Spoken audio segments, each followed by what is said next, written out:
All right, this video is on 15.2 central angles. So with central angles, this first page is page 97. It's a warm-up, and it's basically going over the principles that you just learned in 15.1.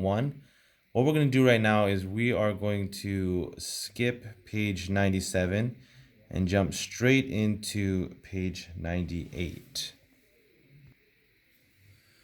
All right, so here's page 98. I'm going to give you a little bit of, I'll probably just pause it for like 2 seconds so that you can copy all these notes down.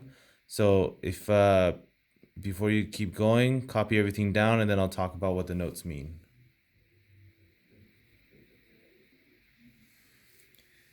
Okay, so you should have all the notes copied down now. We're basically looking at two vocab words, and they're very similar to each other. So the first one is called the central angle. So that is an angle whose vertex is the center of the circle. So the vertex of the angle is at the center, and whose rays contain radii. So radii is the plural for radius. So if you look at the picture, the central angle, which is that X angle right over there, if you look, it's the two ends of the angle are the radius or radii. So see, EX is a radius, XD is a radius. All right, so that's what it's talking about. The angle in between the two radii, that's what we call the central angle right over here. And it always has to be coming into the center of the circle. So you couldn't have the angle like coming out farther down here, right? Or anything like that. It has to be going to the center of your circle with two radius. So a couple ways that you can read that radius or that angle is right over here. So like an example would be angle EXD. So remember EXD, that's one way to name the angle, or DXE is another way. Remember, as long as the second letter is X over here, then the other two letters can be in any order they want, ED or DE. Now the arc angle measure is a little special. It equals the measure of the central angle that subtends the arc. So the arc angle measure, it's specifically talking about this arc, right, of that follows the circumference of the circle, right, follows the edge of the circle. This is the arc. Now the arcs, one nice thing about it is what I could said over here, the arc angle measure is exactly the same as your central angle, right? Because it subtends the central angle, and subtend means like it's connected. So the arc right over here is connected to the angle right in the middle. So their values are the same. So when you think of the arc angle, it's not the arc itself, it's not asking for the measurement of the arc as far as like, is it 5 inches or 6 inches or anything like that. It's when it says the arc angle measure, it's talking specifically about the angle that is in the center of the arc, right? The angle that kind of creates the arc length or the arc measure right over here. So a couple of things. First off, we denote arc. So this little note on the side, we make like a little rainbow right above the two letters. So the two endpoints of your arc, that's how we make the arc symbol, right? So this is arc ED. And so over here, I just put a little statement. If the measure of EXD equals 92 degrees, so your central angle over here, if that's 92 degrees, then the measure of the arc of ED is equal to 92 degrees as well.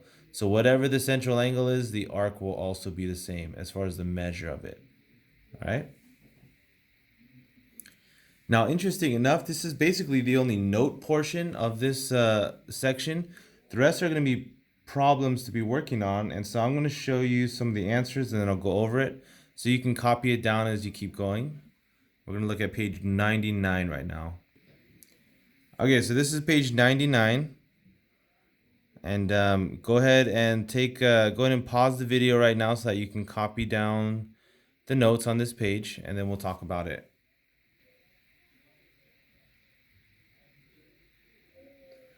All right, you should have the notes all copied down. So here is what it's talking about as far as each problem.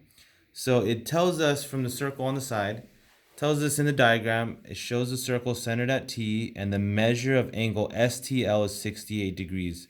So STL is this angle right over here, STL. So we know that that's going to be 68 degrees right over there.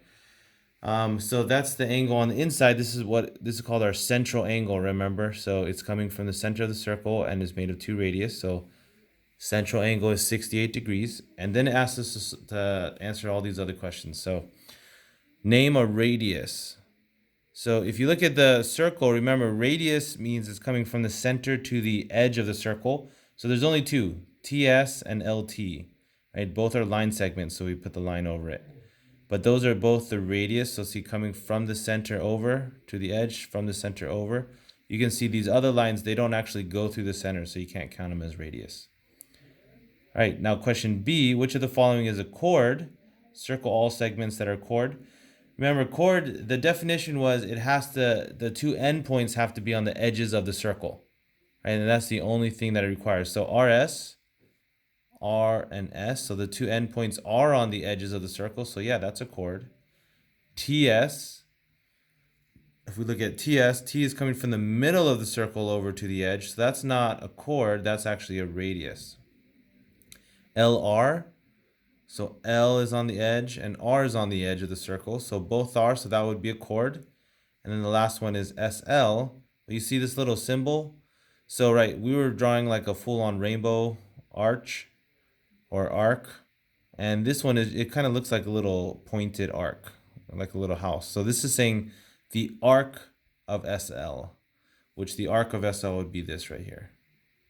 Okay, so this arc part. So no, that's not a chord either. All right. Okay, and if we go to C, what is the measure of the arc of SL? Well, remember the measure of the arc of SL, we have to look back at our definition from page 98. What does it say about the arc angle measure? It equals the measure of the central angle that subtends the arc or connects the arc. So what is the central angle that connects this arc or subtends this arc? 68 degrees. So the measure of the angle, arc angle of SL is 68 degrees as well. Okay, so it copies the central angle. Do the arc of RL and do the arc of RSL refer to the same arc on circle T? Explain your answer. So if you look, RSL, right? So when you talk about RSL, it says go from R to S to L. So you're looking at from R to S to L. So it's this kind of arc. Whereas anytime it just has two letters, like R and L, it means the shortest distance from R to L. So the shortest distance would be from here going straight to L this way. So no, RL and RSL aren't going to be the same thing because RL is the shorter distance. So it refers to a different arc. So no, arc RL is the shortest distance. RSL is a longer distance. All right, so if the measure of angle RS is equal to 154, what is the measure of angle RL? All right, so when we look at this one, if RS is 154, right, so that's what it's labeled right over here, 154. This whole thing is 154. What is the measure of RL? So how can we figure out this length? So I just marked this as X because that's one we're trying to find. We don't know what this is, but we do know a couple things. First off, we actually know what the measure of SL is. Right, we answered that over here in C. SL is actually 68 degrees. Right, so it follows the central angle. And the other thing we need is that a circle, every circle is exactly 360 degrees. So if you look at E over here, if the circle is 360 degrees, that means you have to actually, if you add up RS, SL, and then L to R, these three should add up all the way to 360 degrees. So we take a look over here. 360 is equal to 154 plus 68 plus X. So those are the three arcs that make up the whole circle. And that, when you add 154 plus 68, I think that's like 222. And you subtract it out from 360 and it gives you 138. So X is equal to 138 degrees. So we can plug that in for our X over there. So once we plugged in that X equals 138, it's what is the measure of RSL? Well, from R to S to L, it's two different arcs, so we just add the arcs up together. 154 plus the 68. 154 plus 68 is 222. And then the final question, what is the measure of SRL? So if you go from S to R to L, you're adding up two arcs. S to R, 154, and R to L, which is 138. So we add the two up, and you get 292 as your final answer. All right, so that finishes up our page 99, and we're going to look at page 100 now. All right, so here's page 100. I'm going to give you a second to copy it down. So go ahead and pause the video, copy everything down if you want, or you can kind of wait till I explain more. But either way, I'm going to give you about 3 seconds of silence to pause the video and copy it down. Okay, so you should have copied the question down. We're looking here, so it says in question 3, in the diagram below, MK is the diameter of the circle D. So remember, diameter means it's cutting the circle in half. All right, so what is the measure of the arc of MRK? What is this measure? MRK, so it's the arc going across from one end of the diameter to the other end.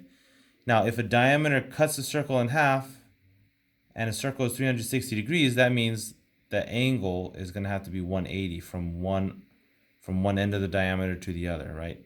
This whole thing is going to be 180 degrees. Now, if we look at B, set up an equation that represents the relationship between the measure of angle MDR, so MDR, that's this angle right over here, as well as M measure of angle RDK, so RDK. So we're talking about this angle right here and this angle right over here. Can you make a relationship between these two angles?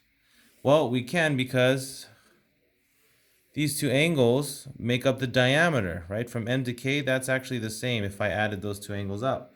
And we know that a diameter is 180 degrees. So the measure of angle MDR and the measure of angle RDK have to equal 180 because it makes the diameter. So 7x plus 3 plus 8x minus 3 equals 180. Combine the x's, that becomes 15x. Combine the 3 and the negative 3, that becomes 0, so it just disappears. And then equals 180. Divide by 15, and you get x equals 12. Right? And now the part over here is basically plugging in x equals 12 and figuring out what all the missing lengths are. So RK, what's this arc of RK? Remember, the arc of RK is the same as the central angle of RDK. So from R to D to K, if I plug in x equals 12, which I did over here, 8 times 12 minus 3 is 93. So if the central angle here is 93, then the arc angle is also 93. So for a lot of these arc measures, we're saying, oh, if you can actually find what the central angle is, it'll be the same thing. So for D, measure of arc MR, well, it gives us an equation here, so I can plug 12 in for x, and I get 87 as this arc. Same thing for E. L to K is just regular x. So since we solved for x equals 12, so the angle is 12. Over here for F, it's the measure of L arc, LM. Well, L to M, how are we going to figure out L to M?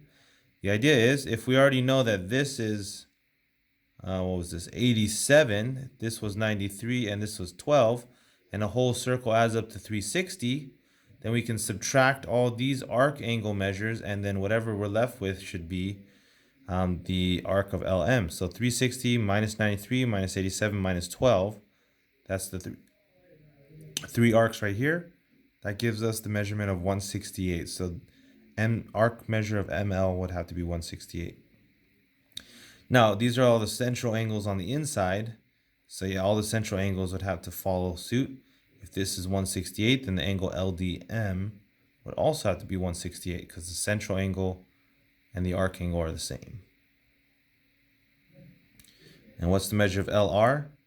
So from L to R, you're combining two arcs, 93 and 12, so it comes up to 105. All right, this last page, 101, problem 4, it says circle K is circumscribed about the regular pentagon FGHIJ. So the pentagon itself is blank without any lines. So I'm going to give you a second. Go ahead and copy down what I wrote. But the idea here is that a regular pentagon means that the pentagon has all equal sides and equal angles. That's what it means to be regular, a regular shape. So since the pentagon itself has all equal sides and equal lengths, or equal sides and equal angles, that means says, oh, one of your classmates analyzed the diagram and said, oh, it looks like the arc of FG is congruent to the arc of GH, congruent to the arc of HI, congruent to the arc of IJ, congruent to the arc of JF. Oh, there's a lot. So the arcs are these measurements right here, right? So it's saying that each measurement they think is exactly the same. Do you agree or disagree with your classmate's conjecture? Explain why or why not. So it would make sense that they're all the same because it's a regular pentagon. So all these lengths and angles are the same, which in turn it would make sense that the arcs would all have to be the same. Okay, so you'd be writing in words that idea, right? Since it's a regular pentagon, it makes sense, since all the sides and angles were the same, that their arcs would have to be the same. Now, determine all 5 arc angle measures. Whenever asked for your arc angle, right, this angle right over here, like how are we going to find the angle here? Remember the rule, the arc angle is always the same as your central angle, right? And even though this is a pentagon, these are still 2 endpoints on a circle. So if I drew a radius from F to the center of my circle and from J to the center of my circle, I basically created a central angle, right? This angle going from 2 radius going down to the center.